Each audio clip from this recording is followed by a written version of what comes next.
ito ay sin, waw, ra, ta, alif, lam alif, ain, alif, ain, lam, at saka aliful lain. Ito ay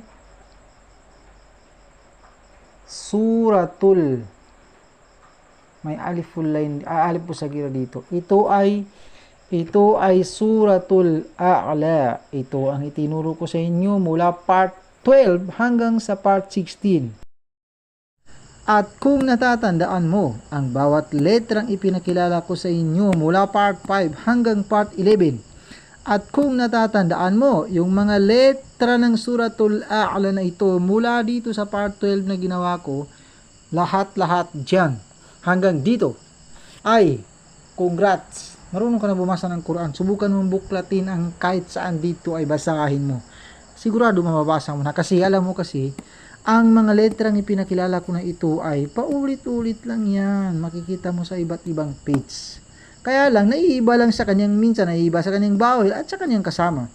Kaya ngayon dito sa part 17, ang ituturo ko naman sa iyo ay kung paano natin gamitin ang mga ganito, yung may ganyan, at saka yung ganyan, at saka yung may ganyan, at saka yung may ganyan, kung tayo ay nagbabasa ng tawasot. At bago ko ipapaliwanag sa iyo ay pakinggan mo muna at obserbahan mo ang tagal nila tuwing pagdating sa may mga ganitong sign at yung may mga ganyan at yung may mga ganito at saka yung may ganyan. Obserbahan mo ha.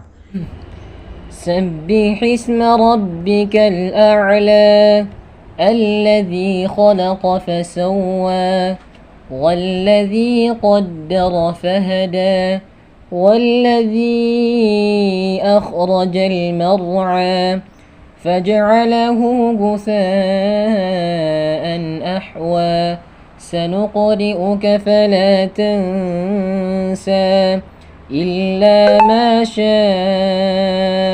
الله إنه يعلم الجهر وما يخفى ونيسرك لليسرى فذكر إن نفعت الذكرى سيذكر من يخشى ويتجنبها الأشقى الذي يصلى النار الكبرى ثم لا يموت فيها ولا يحيا قد أفلح من تزكى وذكر اسم ربه فصلى بل تؤثرون الحياة الدنيا والآخرة خير وأبقى إن هذا لفي الصحف الأولى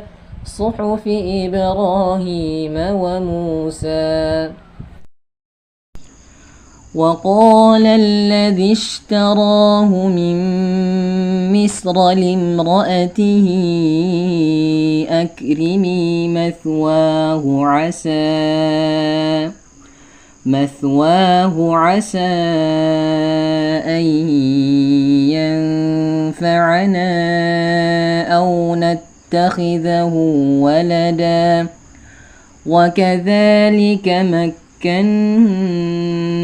ليوسف في الأرض ولنعلمه من تأويل الأحاديث والله غالب على أمره ولكن أكثر الناس لا يعلمون ولما بلغ أشده آتيناه حكما وعلما وكذلك نجزي المحسنين. Silang mga ganitong sign, yung may mga yung ganyan, at saka yung ganyan, at saka yung ganito, at saka yung ganito ay yung ganito ay pareho itong sila na nasa 4 to 5 ka haraka ang tagal. Estimate lang yun. Minsan sobra, minsan kulang. Ang importante ay nasabi ko sa iyo na nasa 4 to 5 ka haraka. Ang matagal lang dito ay yung ito. ولا الضالين.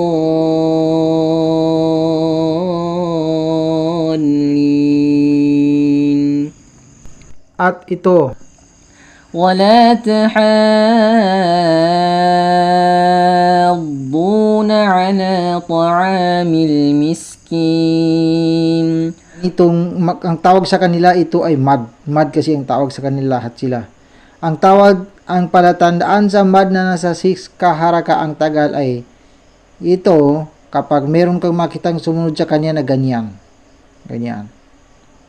Ganyan tapos ganyan. At yung ganitong sign naman, yung ganito naman, ito. O tingin mo, ganyan siya tapos meron ganyan. Kaya yan yung palatandaan na nasa 6 kaharaka ang tagal niya kapag may sumunod sa kanya na ganyan. Kung mapapansin mo yung mga nauna, ay walang ganito.